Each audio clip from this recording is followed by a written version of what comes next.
Alalay ng kanyang suporta, aalalayan tayo ng Diyos hanggang wakas. Walang makakanakaw sa atin sa kamay ng ating Panginoon. Pagpakawin-dapid ng kawan, magkamali ka, kung baka nabuwal ka, ibabawa ka natin, Panginoon. It doesn't matter if we lose our way now and then, but as long as we eventually reach our destination. Ako ay napakarami kong pagbagsak, pero marami din akong pagbangon. Hindi ako sumusuko. Tuwing ako'y magkakasala, inaakaya ko ng aking mga paa sa simbahan sa pagpisahan. At yung mga pari na aking pinag-uumpisalan, nakilala na ako eh. Hanggang sila naging aking parang private tagapayo, mga kapatid.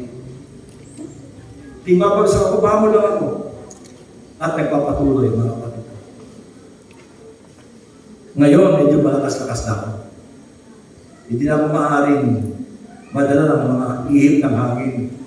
Sapagkat 43 years ng pakikinig sa Panginoon, 43 years of service, unti-unti tumatatag, mga kapatid. Hindi ko sinasabi perfect, kundi sinasabi ko, may pagbabago na ganap sa akin kahit kaunti at paunti-unti. Little by little, every day. Jesus is changing me. Kantahin natin yan.